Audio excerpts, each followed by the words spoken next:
angenku ngambara anembus beko ngitung lintang sesuluh padang rembulan tak goleki ana ngendi si panjerino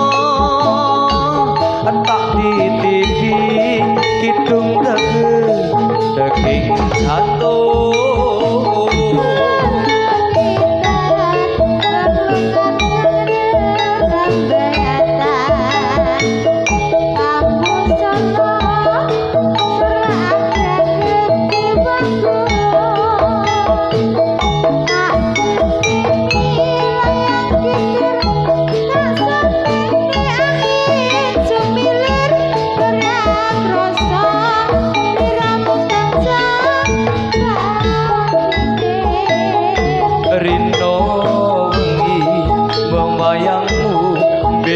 atiku sing tirta saupama kapan kok ya aku bisa gegem lintang renggo endahe rembulan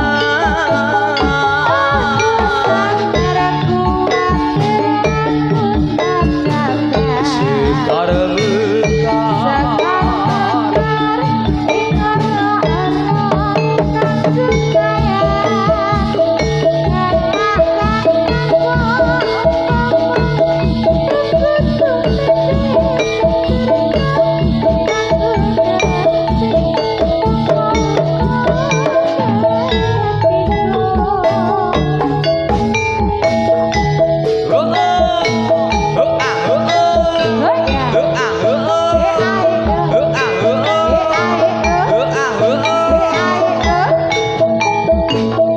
Dokin asih lho ki. Asih lho.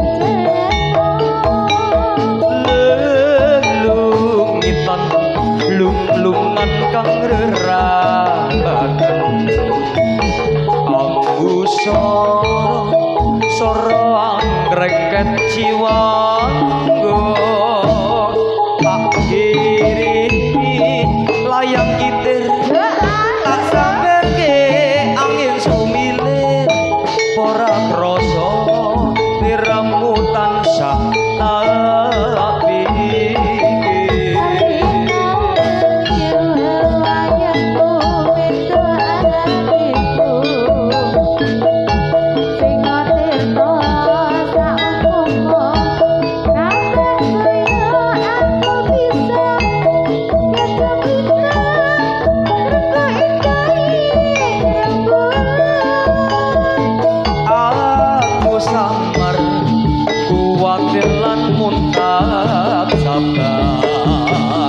sekar mekar ing ora kang cegar lakangan tanapa upama nunggu tumete sing tirta kanggo nelesi lumpa-lumpa gatiku kanggo nelesi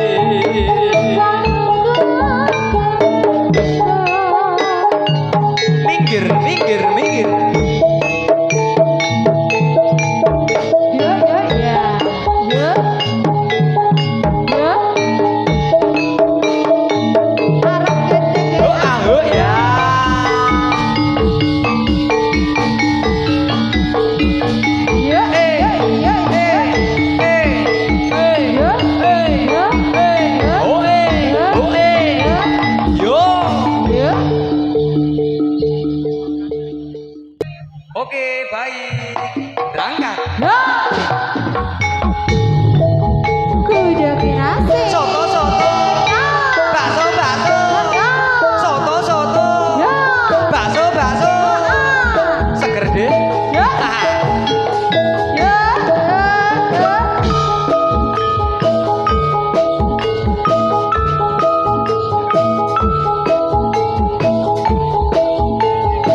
iki? Tak kira Kisah aku bayi. jebul kisahmu. Iki nang mburi ngerti dhewe lho kok iki. Ora apa-apa Mas treke loro kok Mas, iki treke loro. Yo.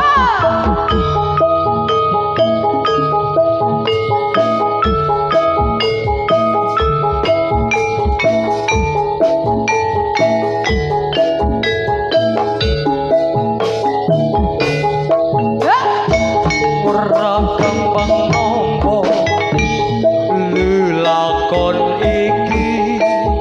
Aku wis kudu ikhlas nanging abot tak lakoni.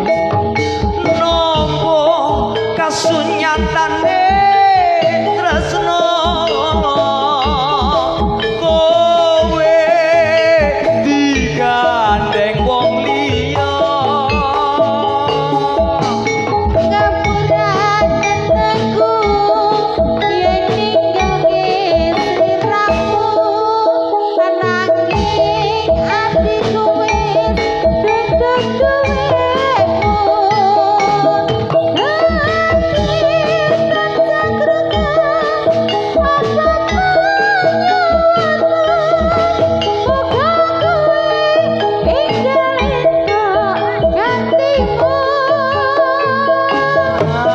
Atiku rung lila kowe semanding wong liya. Apa iki kasunyatan sing tak tampa? Ibarate kembang mekarono ning ati nanging kudu aku sing duweni.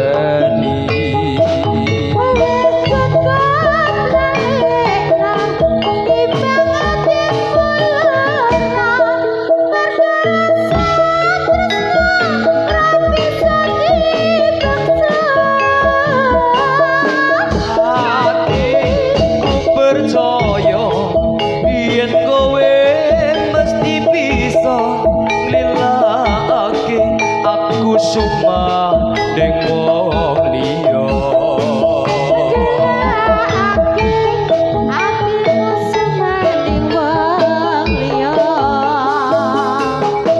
Ya ya ya.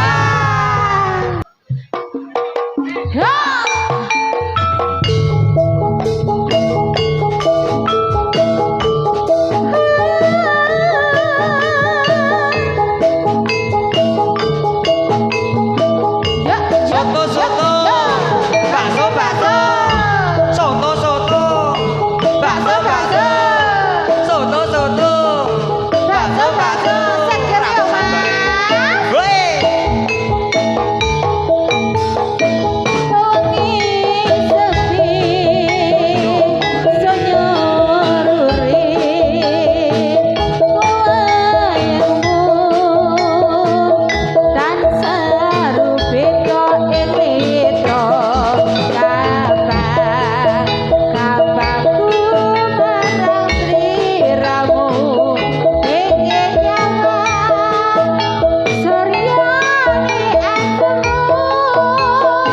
Suwung lewo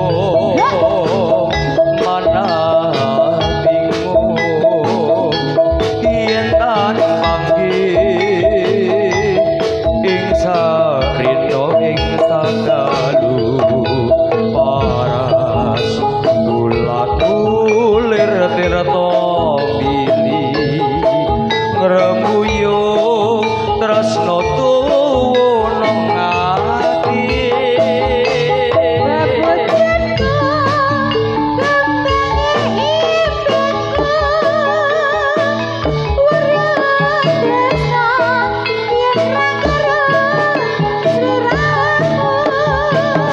Kasmaranku lir segara matur ora kalis memanise kalambuku.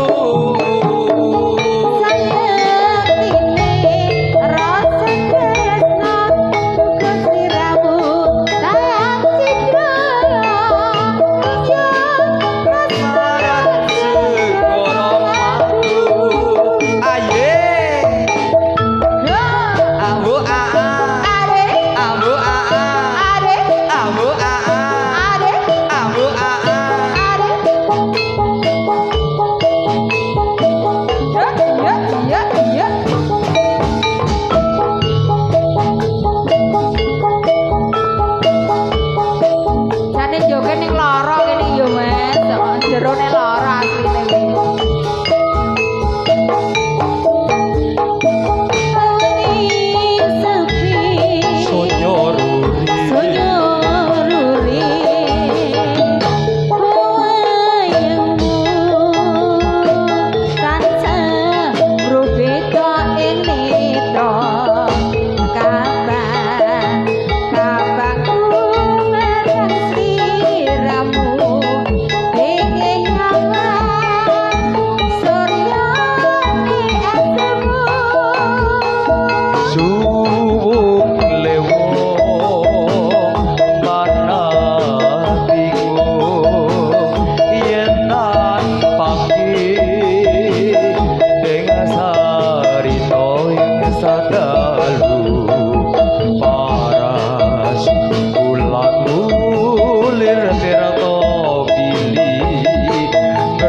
asline kuwi.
geblek lan tiwul watu lintang apa watu kapur babagan seni rama itu akeh sing kondang akeh sing misuwur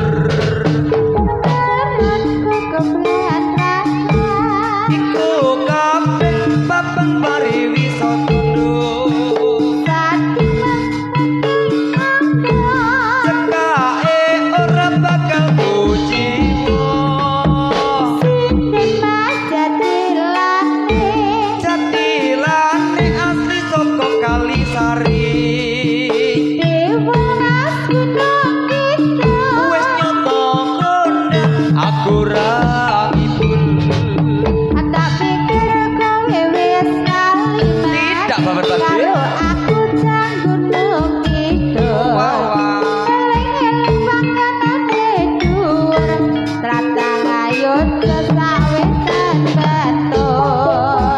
sing kondang digaplek lan diwul watu lintang apa watu kapur babagan seni cuma itu akeh sing kondang akeh sing misuwur iku kabeh papan wisata dik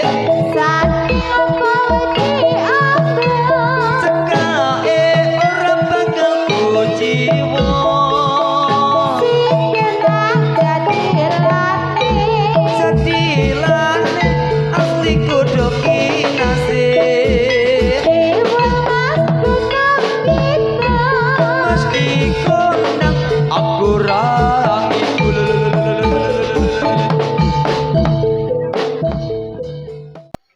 monggo Mas Bagas.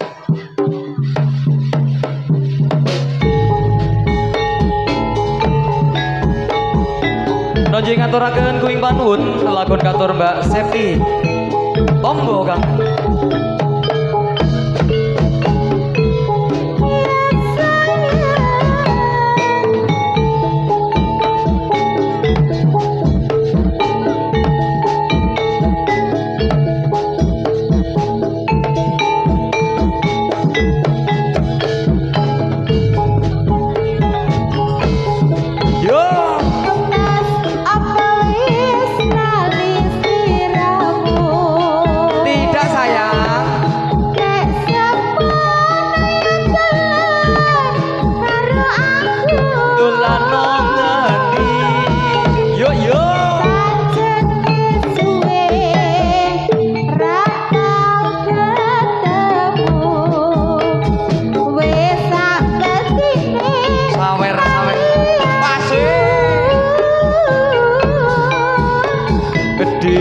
Mumpung saiki ketemu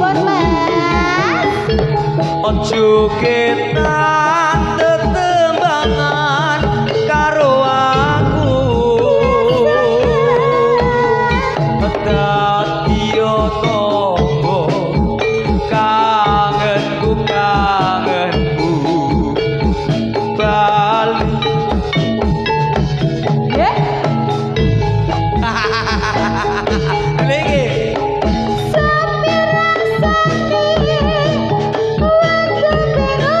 Bayu dipepet.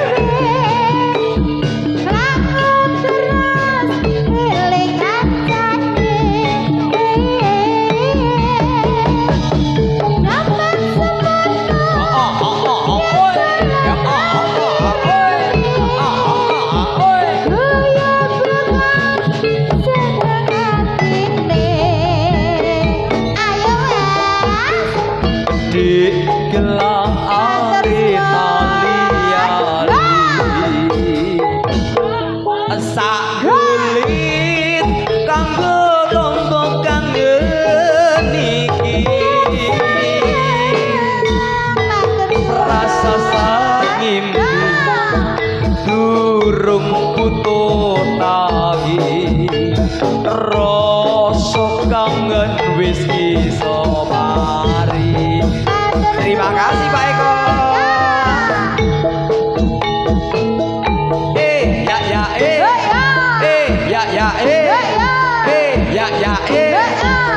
Ya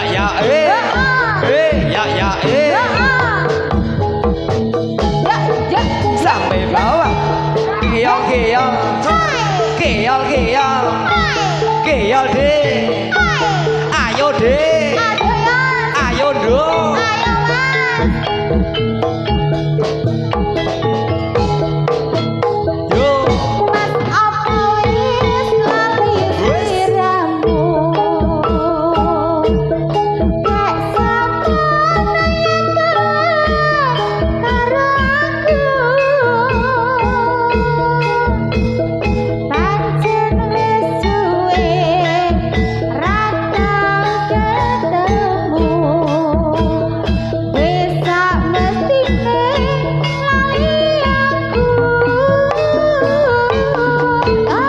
Gede mumpung saiki ketemu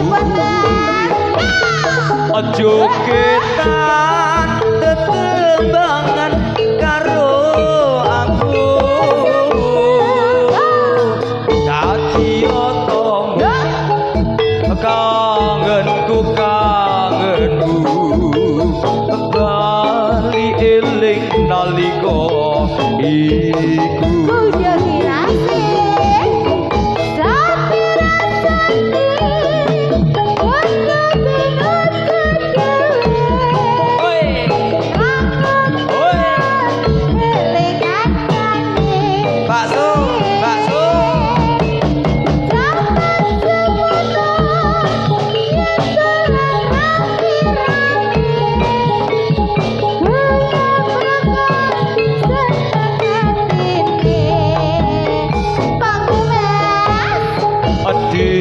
gelang ali sak ndulit kanggo tombo kangen iki rasa sateng ngimpi durung butuh tangi rasa kangen wis iso mari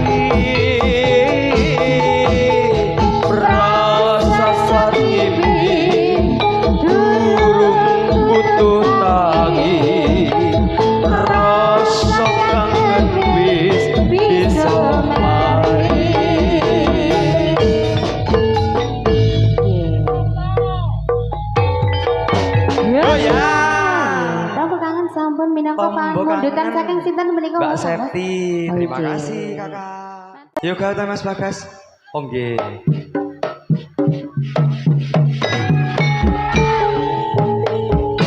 Senajan tak kaya ngopo lehku nyingitke rasaku nduk. Katresan iki sansaya katon sansaya menyanga nduk.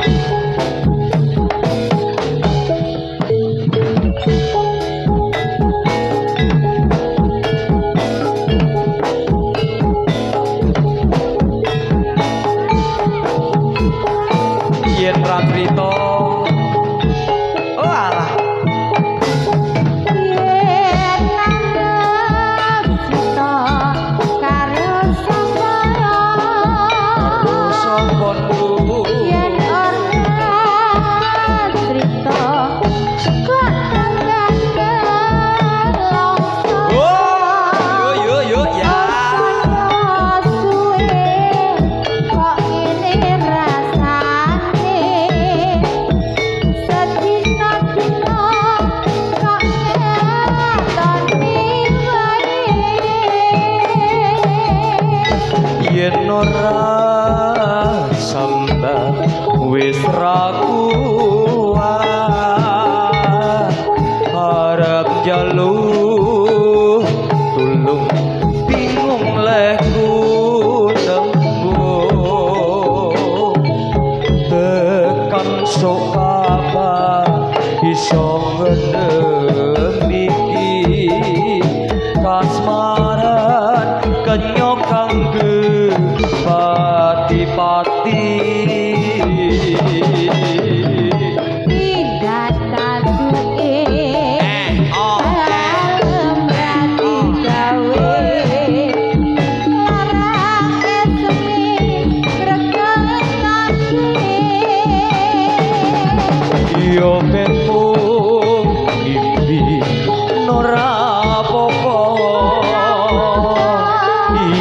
ati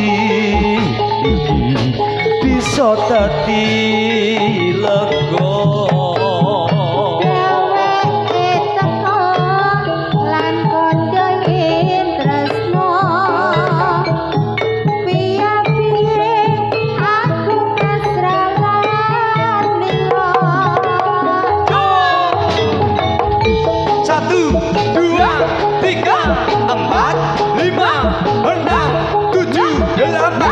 Jepit, tahan, jepit, tahan, jepit, tahan.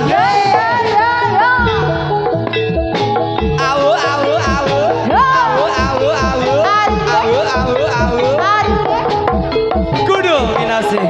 Saja sih mas. Tidak tahu Ya, regetek jos.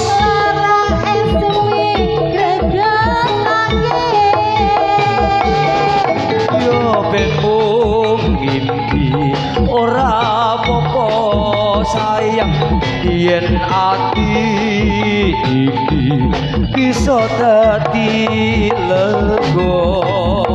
Dheweke teko lan kondo yen tresno piye-piye aku pasrahan lilo.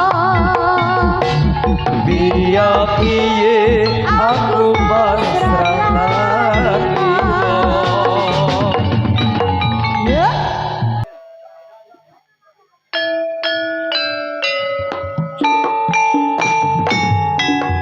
ya GGS Asli lho, Dik. ya ya Noni sing kantor kembang bagi ori jerawu kantor sakit Ya. dari para rawu. Ya. Siang sengupin arak suka meriksani. Bersanjang para putra kuda kinasih dumugi wanti para nikmat kata ing sawangi. Yen kelingan marang sliramu kaya suci rujuk jroning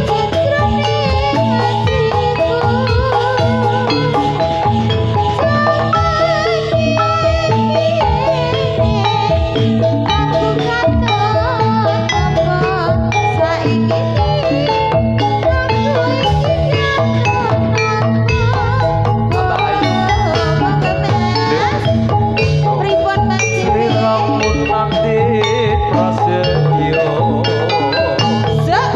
kasusah dilakoni kanthi lila. Aku rangi yen sliramu tega ninggal Bromo gandeng karo priya liya.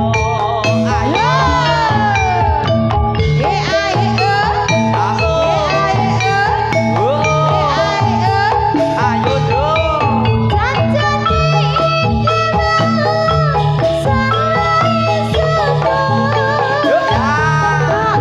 Asik.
Sliramu mekatake tresno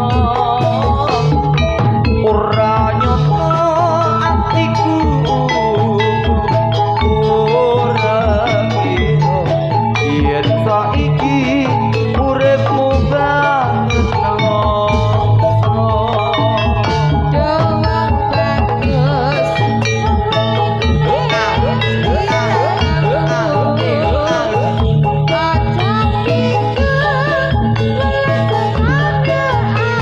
Di Mas Diki ayo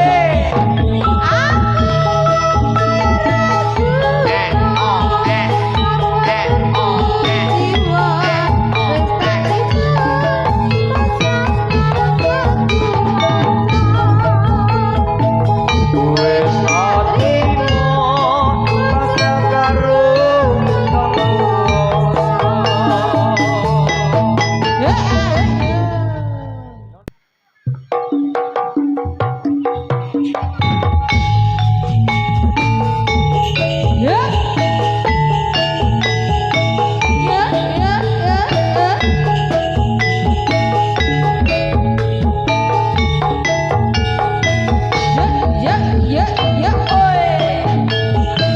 sabar ya Mas Diki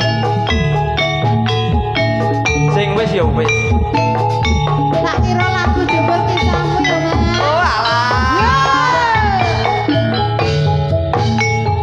Ning opo sifatmu saiki wis beda.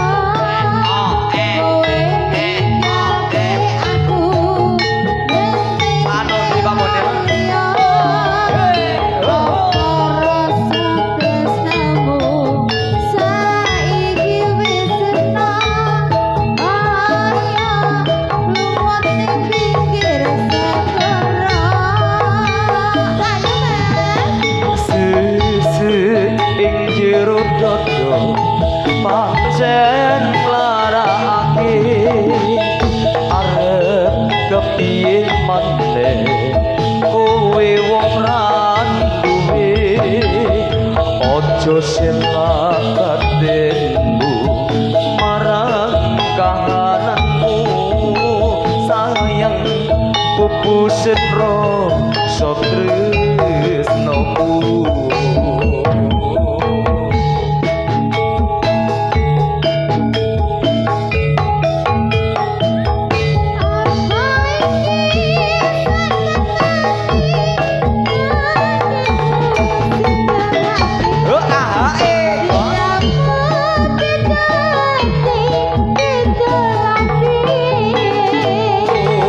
wis kadung mati rasaku sayang dilak nolong aku becike kowe lunga saka uripku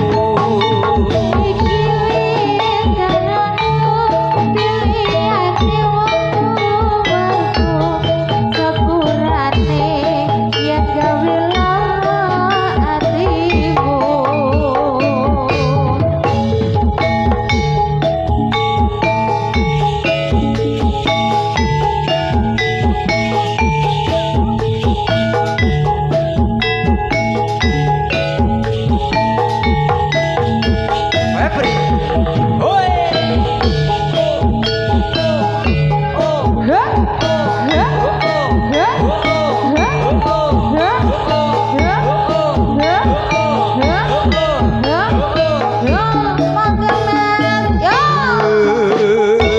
neng opo sifatmu saiki wis beda kowe ninggalke aku mentingke wong liya opo rasa tresnamu saiki wis sirna kaya lumpur nang pinggir segara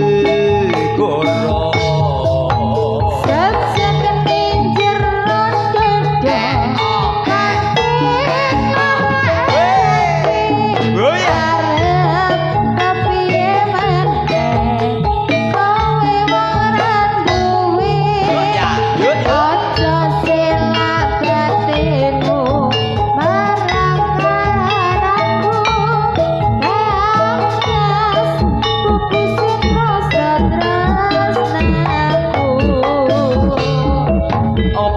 iki saktenane takdirku kang jawabke sliramu beda ati beda lambe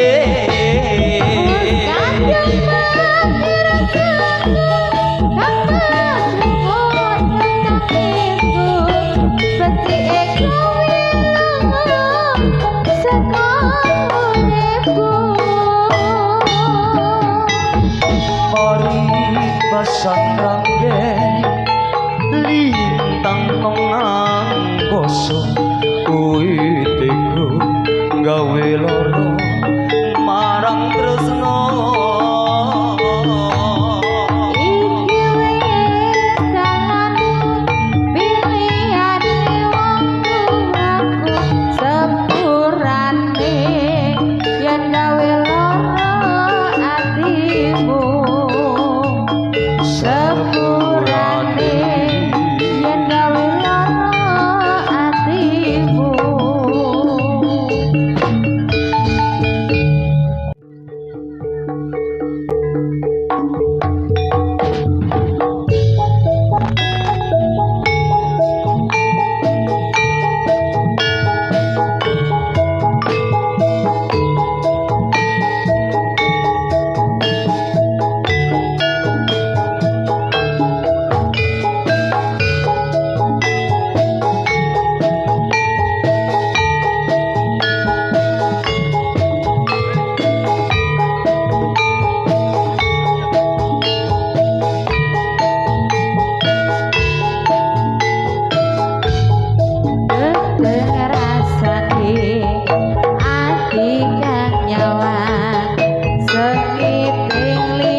asmara buat